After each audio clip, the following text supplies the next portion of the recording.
name's Stephanie Fosh and I'm the Managing Director of Pure Human Resources, and today we're going to be talking about managing short-term absenteeism and long-term absenteeism.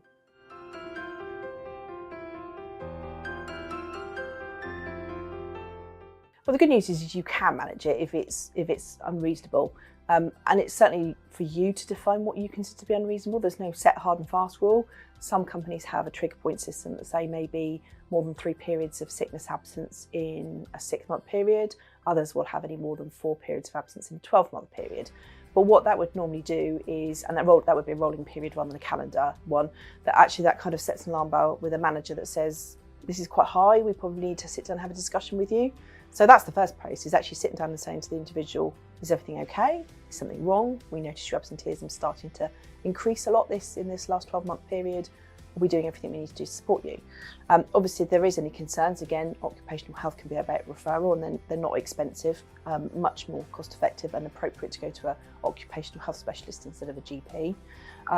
Get the report back. If there's no underlying reasons or problems why that person shouldn't attend on a regular basis and no reasonable adjustments to make, then you can set some attendance targets for the individual and say, this is your contract, you work full time, we expect you to attend on a regular basis, and if you don't adhere to those, as long as you're reasonable, then you invite them to a formal attendance review process, and you give them warnings and you go through an incremental thing. But ultimately, they don't attend work on a regular basis. As long as you follow a fair procedure, you can dismiss them from your employment. So kind of an informal stage, it would maybe one-on-one discussion between line manager or supervisor and the individual. You may want to record them in the form of a return to work interview, so you've got that audit trail that you can kind of refer back to.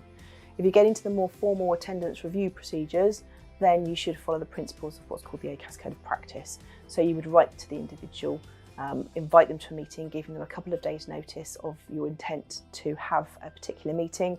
You give them the right to be accompanied by either a fellow worker or a full-time trade union official, and that's even if you don't recognise a trade union.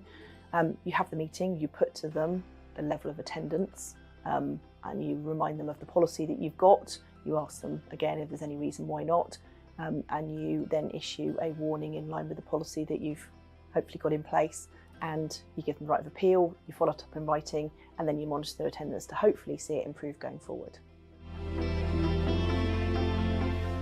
They just involve different types of management. So frequent absence is around keeping that momentum going, keeping on top of records, making sure that if you set somebody an attendance target, you are actually monitoring it and you don't let it slip, going through the attendance review procedure as you need to.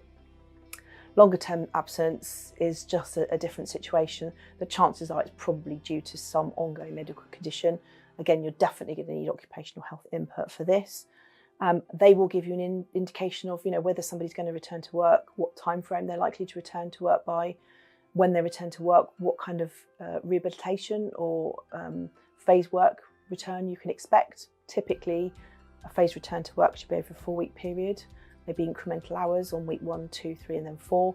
If somebody's not returning fit within that 4-week period, the chances they're probably not fit to return to work. There may be the unfortunate situation where somebody is terminally ill, and again, it's just getting that information that can help you then sensitively help the individual in a supportive manner.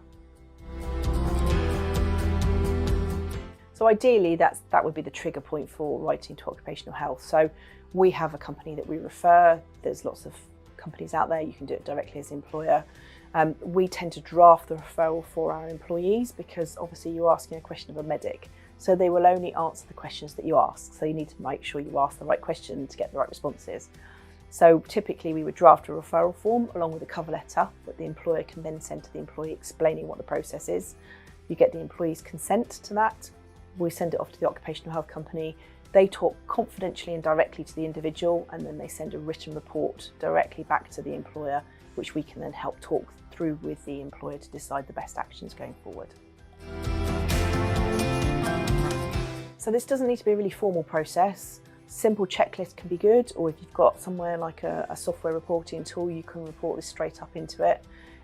It's just reminding the individual of the dates that they've been off, checking to see if they're fit and healthy to be at work, because obviously they're declaring that they are, asking them if there's any underlying conditions or anything you can do to support them. And if there is regular attendance issues, then you can remind them and say, well, this is the 3rd or 4th period in the last 6 months. I just want to check if there's anything there. And just that process in its own right can have a positive effect on redirecting somebody's attendance to be a bit more positive going forward. So ultimately, assuming you can't get the level of attendance that you would like and it's reasonable, you can dismiss the person from your employment. Obviously, you want to set out your stall, so hopefully you've got a policy that sets out acceptable levels of attendance and you've taken into account any reasonable adjustments for somebody who is disabled or fits into the definition of having a disability under the Equality Act.